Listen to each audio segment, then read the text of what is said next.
He thought a plea deal would set him free, but within minutes, the courtroom reveals a hidden risk that could send him right back behind bars. From denied bonds to shocking parole consequences across state lines, this hearing proves one thing. In court, nothing is ever as simple as it seems. What are we doing? Thank you, Your Honor. At this time, my client is asking that a preliminary exam be set in this matter. Your Honor, we are asking for this to be set knowing that there is some outstanding evidence. My client has been in jail for 135 days, and we've asked for the DNA evidence multiple times. We just can't get the evidence. Your Honor, I'd also like to address bond when appropriate. Okay. Well, I'll know, because every time we come up to DNA, and I'm not going to ask when it's going to be here because who knows? That won't be the fact that if he wants an exam, he's going to have it, but the fact that they don't have DNA is not going to be the basis for an adjournment. You understand that, sir? You understand that, yeah. Mr. Johnson? Thank you. Your Honor, when appropriate, I'd like to address bond. Will the people have their witnesses available the 17th? Do our best, Your Honor. Preliminary examination, March 17th, 2026, 9 a.m. before Judge Moore. As to bond. Your Honor, my client has currently been in for, I'm sorry, I misspoke, the line above. He's been in for 99 days. My client is very, very confident that the DNA on this particular item is not going to be his. He is asking if he could be tethered to his home. He's willing to do a GPS tether or even a home confinement tether.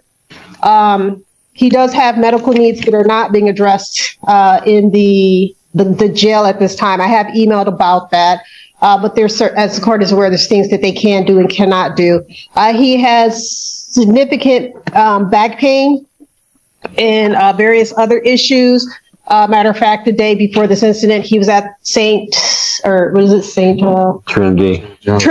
Thank you, Your Honor. At Trinity before this. So we're just asking that he be released on tether, whichever type the court is inclined to allow. He still has his residency, and he's asking to be released.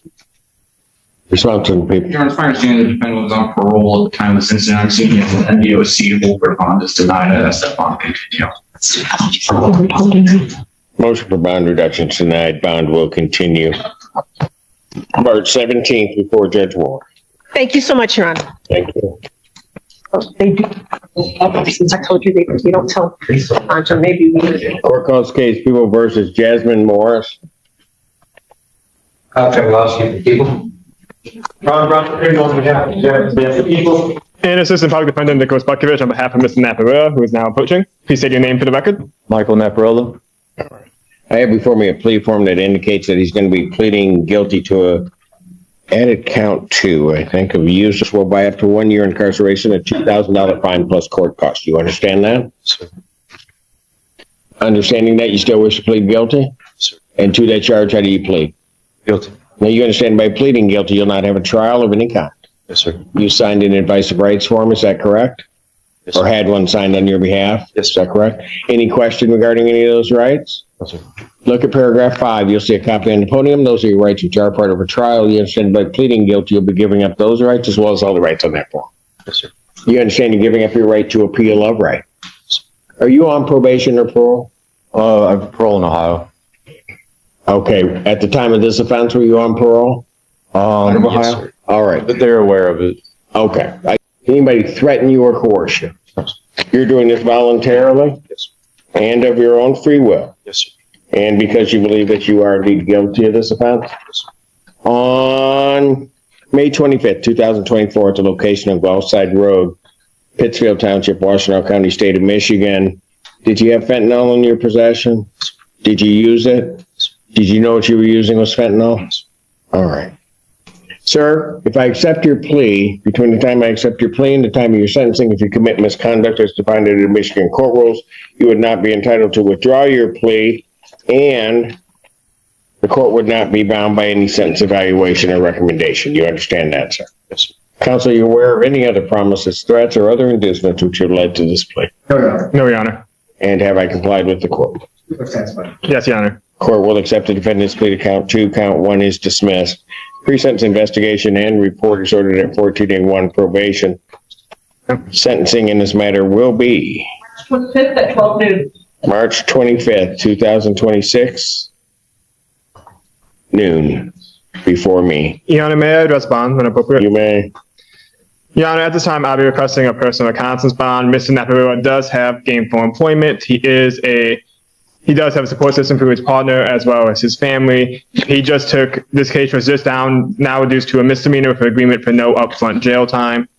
He will be willing to go and test and comply with any of the court's orders. He would test clean, obviously, as he has been in custody for a short amount, for this amount of time. He does have, again, gainful employment, a car, a support system. He'll be willing to Aren't they gonna, take him back to Ohio? No. My wife had talked to my parole agent. They're not worried about it just because since I went to jail in parole, they knew about this charge when I was released. So they're not basically worried about it. And XJO does show that the parole hold from Ohio was lifted. His parole agent did lift his holds, so he has no holds currently either. I don't need a request from him. I'm gonna deny the request. I won't even consider release until such time as he's interviewed by my probation department. Understood, Your Honor. And that should happen relatively quick. Thank you. Bond will continue. Court calls case People versus Michael Roseberg. Judge, Alexander, on behalf of your people, Your court shall cease to assistant public defender, defend on behalf. Please state your name for the record, sir. Michael Eugene Roseberg. Thank you. Yes, sir. Thank you, Judge. I did speak to my client. I believe he is requesting this matter I believe we're requesting this matter be set for preliminary examination. To my knowledge, all discovery is complete. And I believe Mr. Roseberg would like me to address bond when you're done. Keep other witnesses available the 17th. We'll do our best, Your Honor. Preliminary examination in person, March 17th, 2026, 9 a.m. before Judge Moore. Pass the bond. Thank you, Judge. He did meet with Mr. Niskar from our office this morning, and he did ask me to address his bond. He indicates that he is currently employed, fully employed as a night auditor / desk clerk for Quality Inn. He still has that job available to him right now. He'd like to make sure he keeps that job. He does have 4 children, 2 of which he supports via child support payments. He wants to make sure he doesn't get behind on those as well. Indicates he was last in trouble back in 2004 for a charge that has been resolved. He additionally indicates that he has his own place of residence right down the street here on Carpenter Road, and he would not have any contact with the alleged victim should the court release him. He would have no problem with a tethered home with work release, and he indicates he would appear for any and all court dates and follow any and all court orders. He'd expect either a PR bond or a $5,000 10% bond. He believes he can afford to post that if the court does grant a bond, Your Honor. Your Honor, I'm going to object at this point. At the time of this offense, for the police report, Mr. Roseberg had a conditional bond out of favor of protecting the DP victims. There were 3 different victims. This occurred when they were out drinking with friends and while driving home. One person was driving and there were, I believe, 3 other women in this car. The defendant assaulted all of the people in the car by punching them. One of the victims had a buck on her forehead, a black eye, scratches to her arm and forehead. He also has holds out of Adrian for disorderly for $100 and Van Buren for $500 for assault. He has 3 convictions for breaking and entering, RNO, OWI, domestic violence, felonious assault, felony firearm, and larceny with courtesy, domestic violence, second. Those sending back to 2011 and beyond that. At this point, I'm going to make some facts. I don't have anything further, Judge. Motion for bond reduction is denied. Bond will continue. Okay. Thank you. Thank you. Thank you, Judge. Thank you.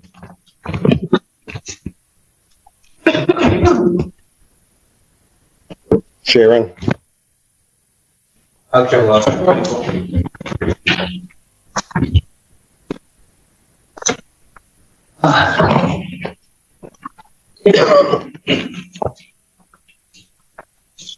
Roy Gaines, Senior Assistant Public Defender, with and on behalf of Mr. Sharon. Would you say your name, please, sir?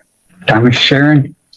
Okay, I have before me a plea form that indicates that he's going to plead guilty to an added count 2 of entry without permission, a 90-day offense. On a successful plea to that charge, count 1 would be dismissed. That is the court's full understanding of the agreement. Is that correct? That is correct. Yes, sir. May I have him sworn? Raise your right hand. Do you solemnly swear and affirm the testimony you're about to give will be the truth, the whole truth, and nothing so help you God? I do. State your name, please. State your name. Thomas Sharon. All right, Mr. Sharon, it's this court's understanding you're going to plead guilty to the charge of entry without permission. That's a misdemeanor, punishable by up to 90 days, $500 fine plus court costs. You understand that, sir? Yes, sir. Yes, sir. All right. You also understand that while I'm taking your plea, I would not be your sentencing judge, and you would be sentenced before Judge Barr in the 14A2 District Court. You understand that, sir? Yes, sir. All right. Still wish to plead guilty? Yes, sir. And to that charge, how do you plead? Guilty. Now, you understand that by pleading guilty, you will not have a trial of any kind. Yes, sir. You signed or had signed on your behalf an advice of rights form? Yes. Any question regarding any of those rights? No, sir. Look at paragraph 5. You'll see a copy on the podium. Those are your rights which are part of a trial. You understand that by pleading guilty, you'll be giving up those rights as well as all the rights contained on that form. Yes, sir. You understand you're giving up your right to appeal of right. Yes, sir. Are you on probation or parole? No, sir. Has anybody promised you anything other than what's been stated here today to get you to plea? No, sir. Has anybody threatened you or coerced you? No, sir. You're doing this voluntarily and of your own free will? Yes, sir. And also because you believe that you're guilty of this offense? Yes, sir.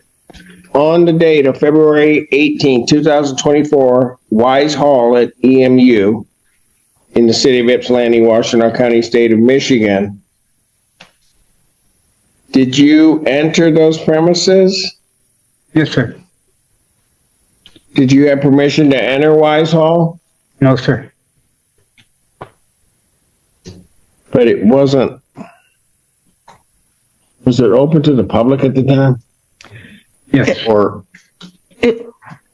I don't believe the hall is open to the public. It may not have been properly closed. My understanding from watching the video, Judge, is that there's a security guard that you like get a badge in. So, got it. So I'm not sure. So you did not have proper access, but entered the building anyway. Yes. And you knew you didn't have authority to enter the building. Yes. All right. Sir, if I accept your plea, if between the time that I accept your plea today and the time of sentencing, if you commit misconduct as defined by the Michigan court rules, the court would have to advise you that you would not be entitled to withdraw your plea, and the court would not be bound by any sentence evaluation or recommendation. You understand that? Yes, sir. All right. Counsel aware of any other promises, threats, or other inducements which have led to this plea? no, thank you, Your Honor. No. And have I complied with the court rule? Yes, sir. Yes, Your Honor. Court will accept the defendant's plea to count 2. Count 1 is dismissed. Pre-sentence investigation and report is ordered at 14A2 probation. Sentencing in this matter will be March 18th at 10 a.m. March 18, 2026, 10 a.m. before Judge Barr. Bond continued. Your Honor, may we address bond? You may. Your Honor, Mr. Sharon has indicated that, unlike at the time of the incident, which was, I believe, in 2024, he can stay with his sister who resides in Garden City. He says that he will return for all court dates. He will either be able to walk or take public transportation or have support from family.